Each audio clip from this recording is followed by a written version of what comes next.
গুরুতর একটি অভিযোগ। এই প্রথমবার সম্ভবত উপদেষ্টা পরিষদের একেবারে কতজন উপদেষ্টা সীমাহীন দুর্নীতির সঙ্গে জড়িত সেই তথ্য প্রকাশিত হয়েছে এবং সেটি প্রকাশ করেছেন আরেকজন গুরুত্বপূর্ণ ব্যক্তি।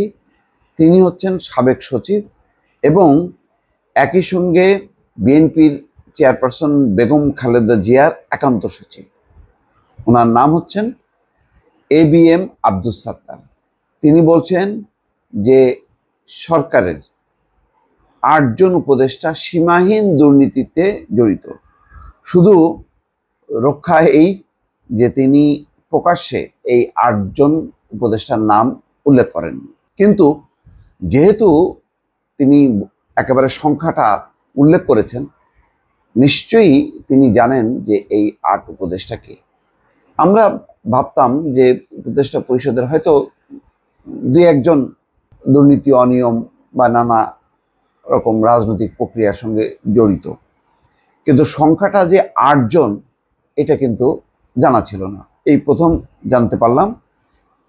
তিনি বলছেন যে অবসরপ্রাপ্ত এই সচিব এই উপদেষ্টাদের সঙ্গে যোগাযোগ ছাড়া গুরুত্বপূর্ণ পদে নিয়োগ হয় না, বদলিও হয় না। তো মারাত্মক ব্যাপার। কেন এরকম হবে? এমন কোনো কি নিয়োগ বদলির ক্ষেত্রে উপদেষ্টাদেরকে দায়িত্ব দেওয়া হয়েছে? মানে সরকার কি বলেছেন যে এই উপদেষ্টারা সম্মিলিতভাবে সিদ্ধান্ত নেবে? সেটাও কিন্তু বোঝা গেল না। শুক্রবার রাজধানীর বিএম মিলনায়তনে এক সেমিনারে এই অভিযোগ করেন আব্দুস সাত্তার। তবে তিনি উপদেষ্টাদের নাম বলেননি। বিসিএস ক্যাডারের 82 ব্যাচের এই কর্মকর্তা বর্তমান অফিসার্স ক্লাবের সাধারণ সম্পাদক এবং বৈষম্য বিরোধী কর্মচারী ঐক্য ফোরামের সভাপতি। জুলাই গণঅভ্যুত্থানের প্রত্যাশা এবং আগামী দিনের জনপ্রশাসন শীর্ষক সেমিনারটি আয়োজন করে প্রশাসন ক্যাডারের সংগঠন বাংলাদেশ অ্যাডমিনিস্ট্রেটিভ সার্ভিস অ্যাসোসিয়েশন। বিকেল 4টায় সেমিনার শুরু হয়, শেষ হয় সন্ধ্যা 7:30টায়। সেমিনারে প্রশাসন ক্যাডারের শীর্ষ পদের প্রায় সব কর্মকর্তা উপস্থিত ছিলেন। আব্দুস সাত্তার তার বক্তব্যে বলেন, আমি খুবই হতাশ। আমলাদের চরিত্র না হয় খারাপ হয়ে গেছে, কিন্তু জুলাই আন্দোলনের রক্তের উপর দিয়ে চেয়ারে বসা অন্তত 8 জন উপদেষ্টার সীমাহীন দুর্নীতির তথ্য প্রমাণ দিতে পারবো। কত কনফিডেন্টলি তিনি বলছেন 8 জন উপদেষ্টার দুর্নীতির তথ্য প্রমাণ দিতে পারবো। গোয়েন্দা সংস্থার কাছে 8 উপদেষ্টার দুর্নীতির প্রমাণ রয়েছে, কিন্তু কারো বিরুদ্ধে ব্যবস্থা নেওয়া হচ্ছে না। এই সময় উপস্থিত কর্মকর্তারা ঠিক ঠিক বলে হাততালি দেন। সাবেক এই সচিব বলেন, কষ্ট লাগে একজন উপদেষ্টার APS এর অ্যাকাউন্টে 200 কোটি টাকা পাওয়া গেলেও তার বিরুদ্ধে কেন ব্যবস্থা নেওয়া হয় না। এটা কিন্তু অনেক দিন থেকেই উচ্চারিত হচ্ছে যে একজন উপদেষ্টা অ্যাকাউন্টে 200 কোটি টাকা পাওয়া গেছে। তিনি প্রশ্ন করেন, স্বাস্থ্য মন্ত্রণালয়ের মতো একটি মন্ত্রণালয় নূরজাহান বেগম চালাতে পারেন?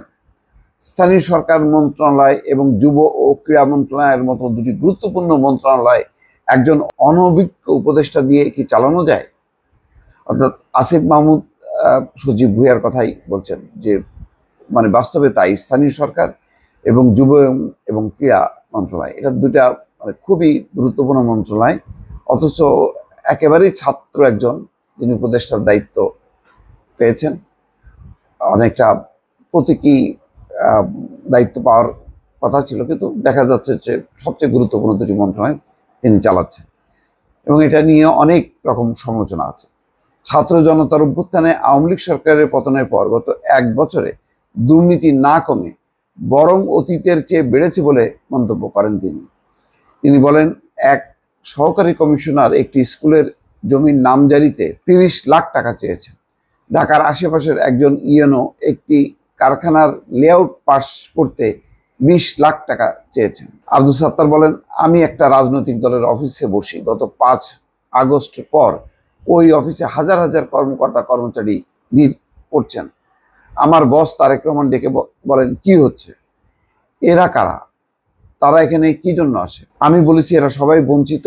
এরা গত 15 বছর হাসিনার আমলে বঞ্চনার শিকার হয়েছেন। হাসিনার পতনের পর উচ্ছ্বাসে ছুটে এসেছেন ন্যায় বিচার পেতে।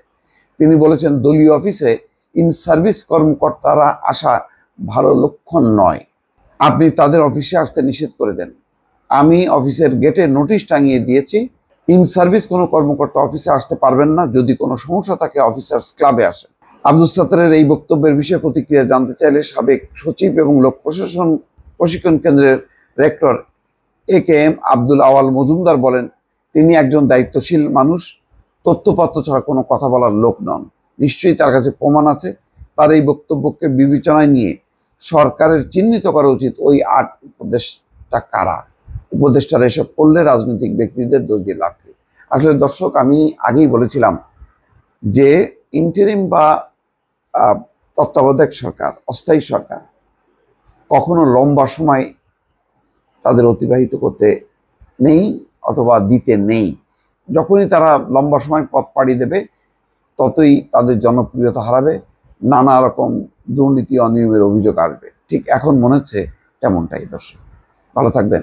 আল্লাহ হাফিজ।